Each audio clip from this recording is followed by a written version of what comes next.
అందరికీ నమస్కారం. వైసీపీకి చిక్కిన టీడీపీ వీడియో ఇక చంద్రబాబు ఇంటికే. ఈ విషయాలను తెలుసుకునే ముందు వీడియో మీరు కంప్లీట్‌గా చూడండి. అప్పుడే మీకు కంప్లీట్ ఇన్ఫర్మేషన్ ఏంటో అర్థమవుతుంది. అదేవిధంగా చాలామంది వీడియో చూస్తున్నారు కానీ సబ్స్క్రైబ్ చేసుకోవడం మాత్రం మర్చిపోతున్నారు. దయచేసి సబ్స్క్రైబ్ చేసుకోండి. సబ్స్క్రైబ్ చేసుకోవడం వల్ల నేను చేసే ప్రతి ఒక్క అప్డేట్ మీరు ముందుగానే పొందగలుగుతారు. అదేవిధంగా చాలామంది లైక్ చేయడం మర్చిపోతున్నారు. దయచేసి లైక్ చేయండి. లైక్ చేయడం వల్ల ఈ ఇన్ఫర్మేషన్ అనేది మనం చాలా మందికి రీచ్ చేసిన వాళ్ళం అవుతాం. ఇంకా లేట్ చేయకుండా వీడియోలోకి వెళ్ళిపోదాం.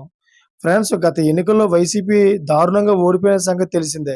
151 స్థానాలతో అధికారంలో ఉన్న వైసీపీ గత ఎన్నికల్లో కేవలం 11 స్థానాలకు మాత్రమే పరిమితమైంది. ఎన్నికల్లో ఓడిపోయినప్పటికీ జగన్ దూకుడుగానే వ్యవహరిస్తున్నారు. పార్టీ కార్యకర్తలకు అండగా ఉంటేనే అధికార పక్షానికి ఆయన చెక్ పెడుతున్నారు. ముఖ్యంగా తిరుమల శ్రీవారి లడ్డూ విషయంలో అధికార పక్షం కన్నా వేగంగా స్పందించారు.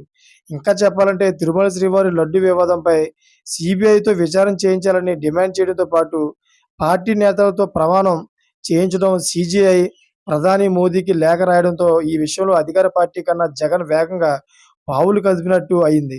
ఇక ఇక జగన్ డిక్లరేషన్‌పై కూడా పెద్ద వివాదమే చెలరేగింది. డిక్లరేషన్ ఇవ్వకుండా జగన్ శ్రీవారిని దర్శించుకోవడానికి వీల్లేదని కూటమి నేతలు డిమాండ్ చేశారు. అయితే తన డిక్లరేషన్ కారణంగా లడ్డు వివాదం పక్కదారి పట్టకూడదనే ఉద్దేశంతో జగన్ తన తిరుమల పర్యటన రద్దు చేసుకున్నట్లు తెలిపారు. అయితే మరోవైపు జగన్ తిరుమల పర్యటన రద్దు చేసుకోవడంతో కూటమి నేతలు ఆయన విమర్శించారు. అయితే హోంమంత్రి అనిత ఓ అడుగు ముందుకేసి జగన్ తాను హిందువునని చెప్పుకోలేరని, ఆయన తిరుమల లడ్డూ ఎప్పుడైనా తిన్నారా అంటూ ఘాటు వ్యాఖ్యలు చేశారు. పూజ సమయంలో ఆయన తన తలపై వేసిన అక్షింతలను సైతం తన చేతితో దులుపుకున్నారని ఆమె ఎద్దేవా చేశారు.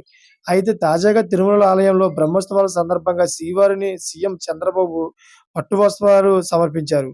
ఈ సమయంలో వేద పండితులు చంద్రబాబును ఆస్వాదిస్తూ అక్షింతలు వేయగా ఆయన తలపై వేసిన అక్షింతలను దులుపుకున్న వీడియోను వైసీపీ తమ సోషల్ మీడియాలో షేర్ చేసింది. గతంలో హోంమంత్రి అనిత మాట్లాడిన మాటలకు ఈ వీడియో జత చేసి వైసీపీ సోషల్ మీడియాలో పోస్ట్ చేయడం జరిగింది.